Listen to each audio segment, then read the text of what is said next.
the one who I talked to about, do you think we could have an exhibit of Richard Bolingbroke's work? And it's kind of a coincidence how it happened. I'm an artist at the shipyard, Hunters Point Shipyard. I've been there for 32 years. And Richard was also an artist there. And I didn't know him really well, but after 32 years, of course, you know people. You pass them in the hall, you look at their art, you're in groups together. And am I loud enough? Okay. And also, he was just a great guy. He was kind of, I always felt like he was a star at the shipyard, because I would walk by his studio, and he would always have something on the door and in the hallway, and it was something wonderful, so good. So I was like, wow, he's really great. And then a couple of times I had the opportunity of being inside his studio, and it was just amazing, his work. And he really was, in everybody's estimation, the artist at the shipyard, he was way up there because he's so talented.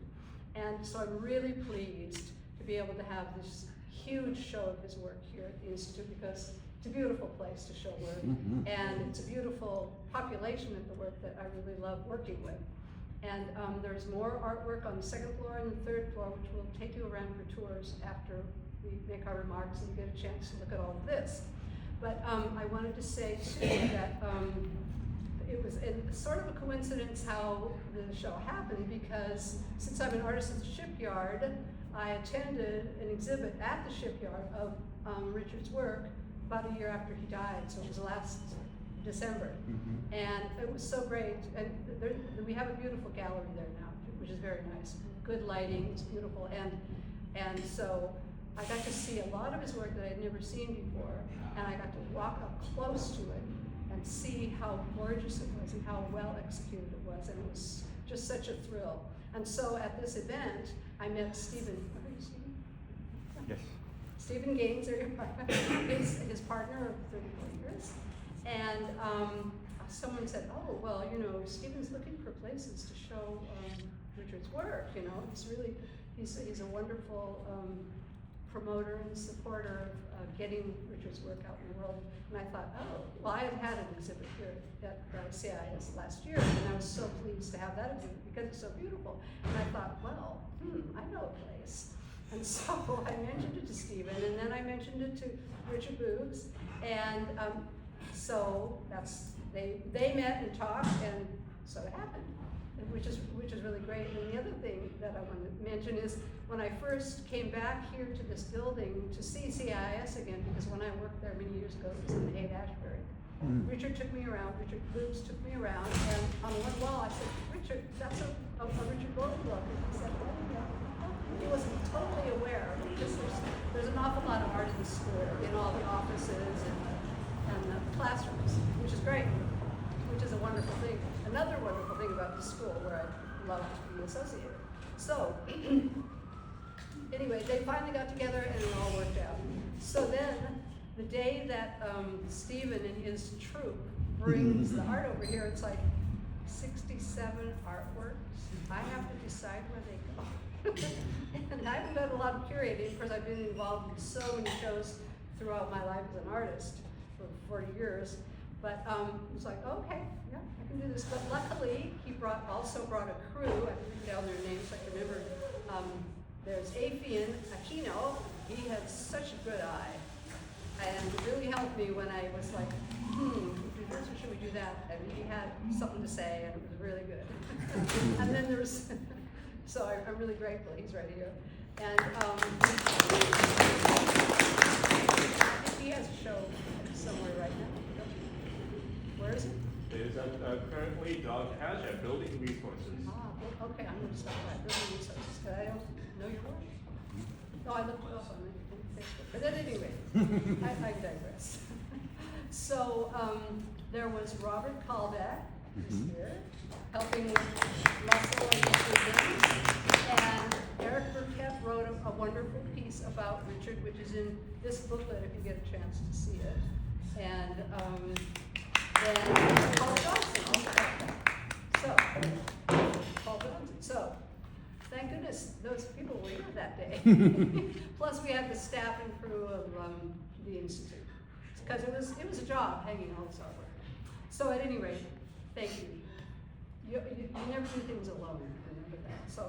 So I wasn't really close with Richard, but I knew him throughout the years. And the thing that I really remember about him, and I still think about it, when I walk up the stairs, Richard's studio is on the first floor, building 101, which is the largest building. And mine's on the second floor. So I walk up the stairs sometimes, you know, kind of in a fog, or not a fog, but just dreaming, thinking about what I was doing in the studio. And I'd hear this voice, "Hello, Marc Ellen!" And he was always so friendly, and then we'd have a little chat maybe about what we're doing, just brief, you know. And then of course, you know, through the years, just watching him and watching his work, I knew him in that way, and I always admired him. And it was so much fun, and I knew about what a huge family of friends he had, which was really great.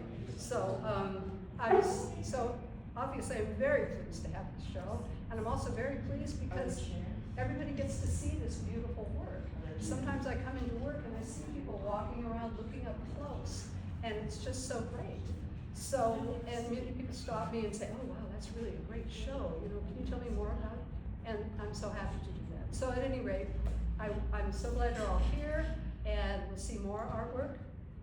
If you feel like getting a tour upstairs. And let's see, is there anything else? That's it, I think that's it. So now I think Stephen wants to tell you about his dear partner, life and art.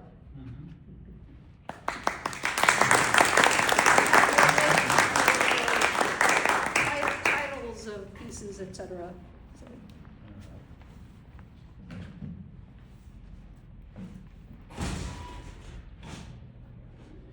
So I was fortunate enough to have Richard in my life for a very long time.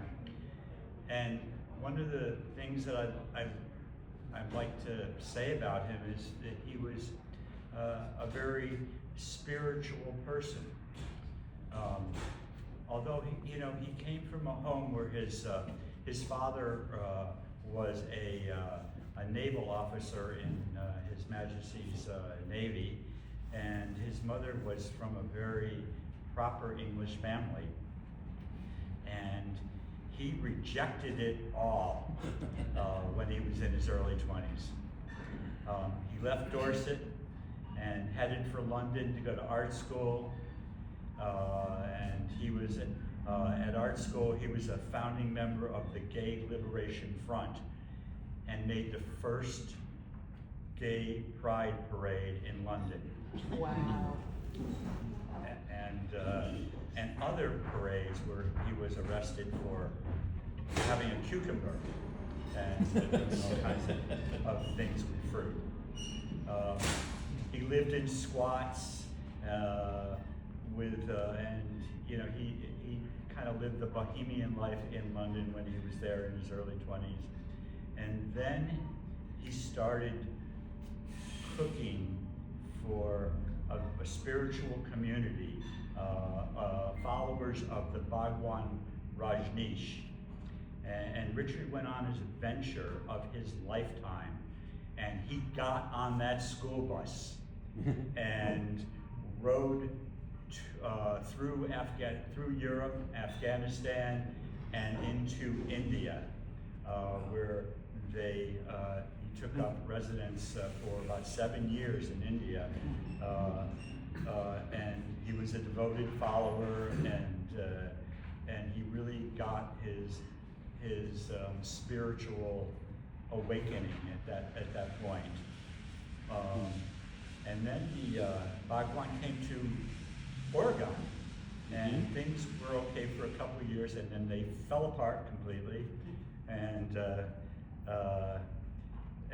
there's a great documentary on it if you ever want to see what happens up there, called The Wild Wild West. Richard ended up where he belonged, in San Francisco, which is a very spiritual city and very sex-driven place. And the wonderment that they found the community, both spiritual and the leather and the fisting community. He really had made so many wonderful relationships that he kept, and he would keep in communications with everybody. I don't know how he did it, but he always was was with his friends.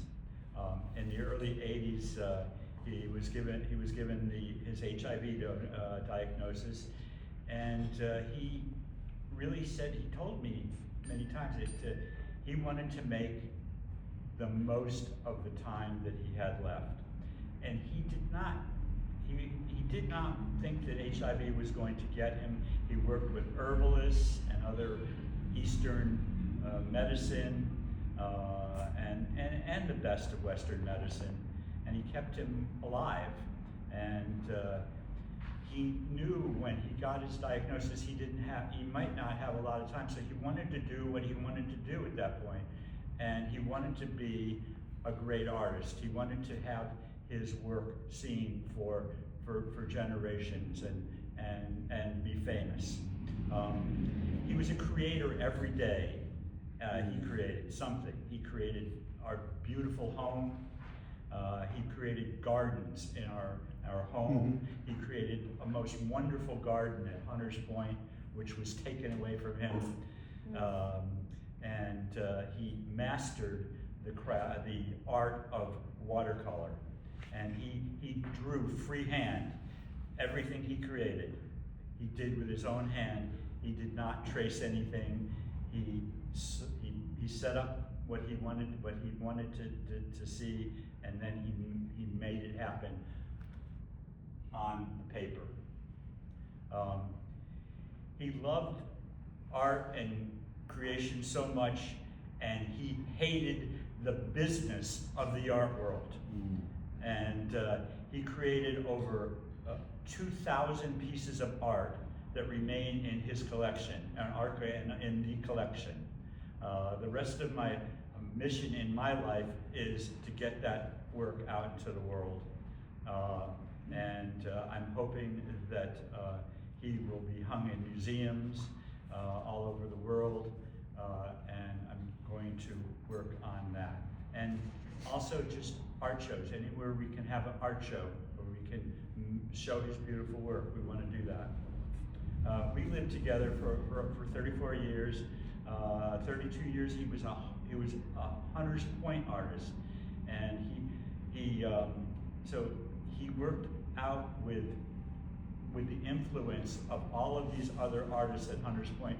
Some of them are really amazing people, like Marc Ellen, and he also sold his work with the Artists Guild of San Francisco, and he was president of all of these organizations that he joined. The Artists Guild,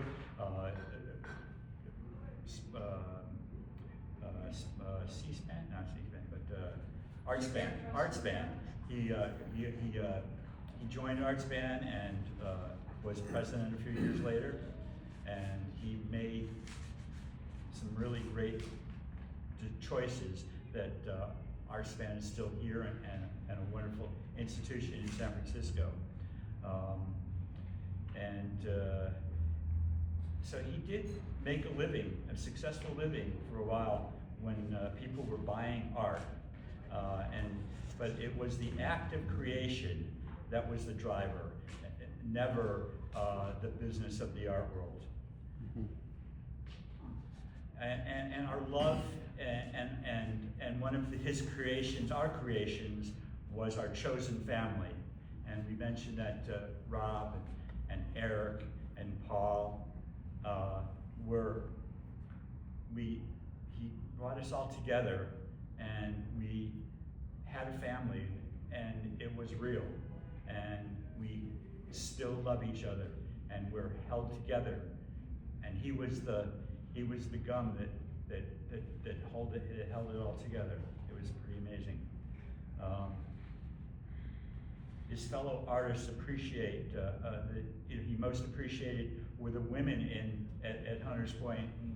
His Carol Cetriani and Leslie Lohan and all of these, I can't even name all of these wonderful artists who he had regularly into his studio and showed off his art to. and he created the beautiful garden, and he did that so that he could have a place where people could gather and be together. Richard followed the art world a lot. We would go to museums all over the world. Every place we traveled, we would spend a lot of time in museums. And he just, David Hockney and him were both going to art school at the same time. Mm-hmm. And he just could not understand how David Hockney got so famous, and he never garnered that kind of fame. He left a treasure trove of spectacular paintings, nature drawings, and drawings of people close to him. He drew his entire family in different works. He mastered watercolors and the collages and the work on board, which is textured by photos that he made all over the world. We took pictures of surfaces, and he used all of those surfaces on his wonderful panels that he made in the last few years. And they were abstract work, so he was getting away from being, he was being such a tight artist. When you're doing this kind of work, you have to be very precise. And he talked to an art critic, and the guy said, "Loosen up." And he did. And he got into doing things that were past his comfort level. I'm so glad to see so many friends and the people who influenced him to Hunters Point. And he really had a great time with his Hunters Point artists and gathering in different places and in his studio.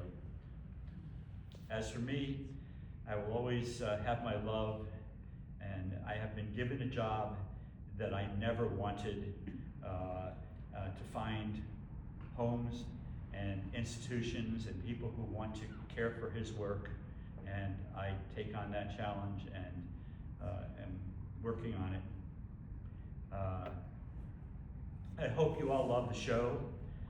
Please let me know if there's any work that you'd like to take home. It will be available when the show ends. It may be the show may end on June 15th, but maybe it will go longer.